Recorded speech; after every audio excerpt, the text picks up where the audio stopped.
So ಇಷ್ಟೆಲ್ಲ ಗಮನಿಸ್ತಾ ಇದ್ದಾಗ ಒಂದು ಪ್ರಶ್ನೆ ಸಹಜವಾಗಿ ಉದ್ಭವ ಆಗುತ್ತೆ. ಕಾಂಗ್ರೆಸ್ನಲ್ಲಿ ಗಾಳಿ ದಿಢೀರ್ ಸಿದ್ದರಾಮಯ್ಯ ಕಡೆಗೆ ತಿರುಗಿದ ಹೇಗೆ? ಇಷ್ಟು ದಿನಗಳ ಕಾಲ ಸಿದ್ದರಾಮಯ್ಯನವರು ಬದಲಾಗ್ತಾರೆ ಅಂದ್ರೆ ಸಿಎಂ ಸ್ಥಾನದಿಂದ ಕೆಳಗಿಳಿತಾರೆ ಅಂತ ಇತ್ತು.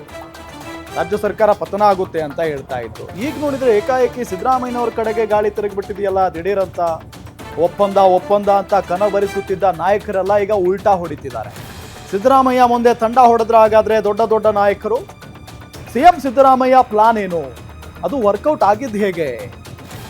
ಈ ಅವಧಿಗೆ ಸಿಎಂ ಆಗುವ ಆಸೆ ಕೈಬಿಟ್ರ ಡಿಕೆ ಶಿವಕುಮಾರ್.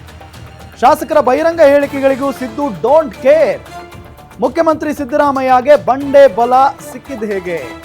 ಕಾಂಗ್ರೆಸ್ನಲ್ಲಿ ಎಲ್ಲವೂ ದಿಢೀರ್ ಬದಲಾಗಿದ್ದು ಹೇಗೆ? ಹಾಗಾದ್ರೆ ರಾಜ್ಯ ಕಾಂಗ್ರೆಸ್ನಲ್ಲಿ ಇನ್ಸೈಡ್ ಪಾಲಿಟಿಕ್ಸ್ ಕಹಾನಿ ಏನು? ಏನ್ ನಡೀತಾ ಇದೆ? ಹಾಗಾದ್ರೆ ಏನ್ ನಡೆದಿದೆ? ಕಾಂಗ್ರೆಸ್ನಲ್ಲಿ ಗಾಳಿ ದಿಢೀರ್ ಸಿದ್ದರಾಮಯ್ಯ ಕಡೆಗೆ ತಿರುಗಿದ್ದು ಹೇಗೆ? ಏನ್ ಒಪ್ಪಂದ ಆಗಿದೆ ಅಂತ ಹೇಳಿ ದಿನನಿತ್ಯ ಪ್ರತಿಯೊಬ್ಬ ನಾಯಕರು ಕೂಡ ಹೇಳಿಕೆಗಳನ್ನ ಕೊಡ್ತಾ ಇದ್ರು.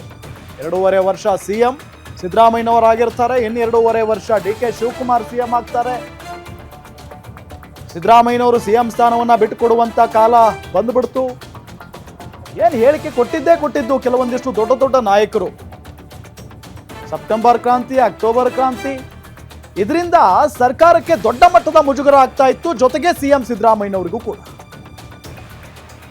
ಇಷ್ಟೆಲ್ಲ ಆಗ್ತಾ ಇದ್ದಂತ ಸಂದರ್ಭದಲ್ಲಿ ಈಗ ಏಕಾಏಕಿಯಾಗಿ ಉಭಯ ನಾಯಕರುಗಳು ಅಂದ್ರೆ ಸಿಎಂ ಸಿದ್ದರಾಮಯ್ಯ ಮತ್ತು ಡಿಸಿಎಂ ಡಿಕೆ ಶಿವಕುಮಾರ್ ಕೊಟ್ಟಂತ ಹೇಳಿಕೆ ಎಲ್ಲರನ್ನೂ ಕೂಡ ತಣ್ಣಗಾಗುವಂತೆ ಮಾಡಿದೆ.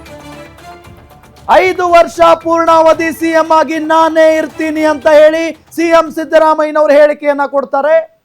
ಅದರ ನಂತರ ಡಿಸಿಎಂ ಡಿಕೆ ಶಿವಕುಮಾರ್ ಅವರು ಮಾತಾಡ್ತಾರೆ, ನನಗೆ ಯಾವುದೇ ರೀತಿಯಾದಂತ ಆಪ್ಷನ್ ಇಲ್ಲ, ಸಿದ್ದರಾಮಯ್ಯನವರ ಕೈ ಬಲಪಡಿಸ್ತೇವೆ, ಅವರೇ ಸಿಎಂ ಆಗಿರ್ತಾರೆ ಅನ್ನೋ ನಿಟ್ಟಿನಲ್ಲಿ ಹೇಳಿಕೆಯನ್ನ ಕೊಡ್ತಾರೆ ಡಿಕೆ. ಸೊ ಈ ಎಲ್ಲ ಬೆಳವಣಿಗೆಗಳನ್ನ ಗಮನಿಸ್ತಾ ಇದ್ರೆ ಕಾಂಗ್ರೆಸ್ನಲ್ಲಿ ಏನಾಗ್ತಾ ಇದೆ? ಒಪ್ಪಂದ ಅಂತ ಕನವರಿಸ್ತಾ ಇದ್ದವರು ಈಗ ಎಲ್ಲಿ ಹೋಗ್ಬಿಟ್ರು? ಸಿದ್ದರಾಮಯ್ಯ ಮುಂದೆ ತಂಡ ಹೊಡೆದ್ರೆ ಹಾಗಾದ್ರೆ ದೊಡ್ಡ ನಾಯಕರು. ಸಿಎಂ ಸಿದ್ದರಾಮಯ್ಯ ಪ್ಲಾನ್ ಏನು? ವರ್ಕೌಟ್ ಆಗಿದ್ದೆ ಹೇಗೆ? ಹಾಗಾದ್ರೆ ಅದನ್ನೆಲ್ಲ ಗಮನಿಸ್ತಾ ಹೋಗೋಣ. ಈ ಅವಧಿಗೆ ಸಿಎಂ ಆಗುವ ಆಸೆಯನ್ನ ಕೈಬಿಟ್ರ ಡಿಕೆ ಶಿವಕುಮಾರ್ ಅವರು. ನಾನೇ 5 ವರ್ಷ ಸಿಎಂ. 1 ವಾರದಿಂದ ಸೆಪ್ಟೆಂಬರ್ ಕ್ರಾಂತಿ ಬಗ್ಗೆ ಚರ್ಚೆ ನಡೀತಾ ಇತ್ತು. ಸಿಎಂ ಆಪ್ತ ರಾಜಣ್ಣ ಅವರಿಂದ ಕ್ರಾಂತಿಯ ಮಾತು ಬರುತ್ತೆ ವಿಧಾನಸೌಧಕ್ಕೆ ಬಂದಂತ ಸಂದರ್ಭದಲ್ಲಿ. ಸಿಎಂ ಬದಲಾಗ್ತಾರೆ, ಡಿಕೆಶಿ ಸಿಎಂ ಆಗ್ತಾರೆ, ಚರ್ಚೆ ಜೋರಾಗಿತ್ತು. ಬದಲಾವಣೆ ಪ್ರಹಸನಕ್ಕೆ ಮಲ್ಲಿಕಾರ್ಜುನ ಖರ್ಗೆ ಅವರು ಕೂಡ ಎಂಟ್ರಿ ಕೊಟ್ಟಿದ್ರು. ದೆಹಲಿಯಲ್ಲಿ ಖರ್ಗೆ ಭೇಟಿ ಮಾಡಿ ಸಿಎಂ ಚರ್ಚೆ ಮಾಡಿದ್ರು. ರಾಜ್ಯದಲ್ಲಿ ನಾಯಕತ್ವದ ಬಗ್ಗೆ ಚರ್ಚೆ ಮಾಡಿದ್ದಾರೆ ಸಿಎಂ ಸಿದ್ದರಾಮಯ್ಯ ಅವರು.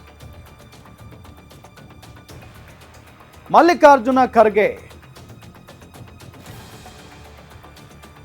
ಬೆಂಗಳೂರಿಗೆ ಬಂದ ತಕ್ಷಣ ಡಿಕೆಶಿ ಜೊತೆ ಮಾತುಕತೆಯನ್ನ ನಡೆಸಿದ್ದಾರೆ. ನಾಯಕತ್ವ ಬದಲಾವಣೆ ಬಗ್ಗೆ ಚರ್ಚೆ ಮಾಡಿದ್ದಾರೆ ಡಿಕೆಶಿ. ಬದಲಾವಣೆ ಪ್ರಕ್ರಿಯೆ ಬಗ್ಗೆ ಮಲ್ಲಿಕಾರ್ಜುನ ಖರ್ಗೆ ಹೋಲ್ಡ್, ಅಂದ್ರೆ ಇದರ ಬಗ್ಗೆ ಅವರು ಜಾಸ್ತಿ ಮಾತಾಡಲಿಲ್ಲ. 1 ವಾರದಿಂದ ಸೆಪ್ಟೆಂಬರ್ ಕ್ರಾಂತಿ ಬಗ್ಗೆ ಚರ್ಚೆ ಅಂತೂ ಜೋರಾಗಿ ನಡೀತಾ ಇತ್ತು. ಸೆಪ್ಟೆಂಬರ್ ಕ್ರಾಂತಿ ಅಂತ ಬಂದಾಗ ಓಕೆ, 2.5 ವರ್ಷ ಮುಗೀತು ಸಿದ್ದರಾಮಯ್ಯನವರ ಆಡಳಿತ. ಸೊ ಇನ್ನು 2.5 ವರ್ಷ ಡಿಕೆ ಶಿವಕುಮಾರ್ ಅವರು ಸಿಎಂ ಆಗ್ತಾರೆ, ಈ ರೀತಿಯಾದಂಥ ಚರ್ಚೆನೆ. ಸೆಪ್ಟೆಂಬರ್ ಕ್ರಾಂತಿ ಅಂದ ತಕ್ಷಣ ವಿಪಕ್ಷಗಳಿಗೆ ಒಂದು ರೀತಿಯಾದಂಥ ಅಸ್ತ್ರ, ಈ ಸಿದ್ದರಾಮಯ್ಯನವ್ರ ಸರ್ಕಾರ ಉಳಿಯಲ್ಲ, ಪತನ ಆಗುತ್ತೆ, ಅವರವರಲ್ಲೇ ಹೊಡೆದಾಟ ಶುರುವಾಗುತ್ತೆ. ಸೊ ಇಂಥ ಹೇಳಿಕೆಗಳು ವಿಪಕ್ಷದವರಿಂದ ಬರ್ತಾ ಇತ್ತು. ಇದೆಲ್ಲದರ ನಡುವೆ ಏಕಾಏಕಿಯಾಗಿ ಸ್ವಪಕ್ಷದ ನಾಯಕರು ಅಥವಾ ಡಿಕೆ ಶಿವಕುಮಾರ್ ಅವರ ಬೆಂಬಲಿಗರು, ಡಿಕೆ ಶಿವಕುಮಾರ್ ಮುಖ್ಯಮಂತ್ರಿ ಆಗೋ ಕಾಲ ಸನ್ನಿಹಿತವಾಯಿತು, ಬಂದಂಗಾಯ್ತು ಅನ್ನೋ ನಿಟ್ಟಿನಲ್ಲಿ ಹೇಳಿಕೆಗಳನ್ನ ಕೊಡ್ತಾ ಇದ್ರು.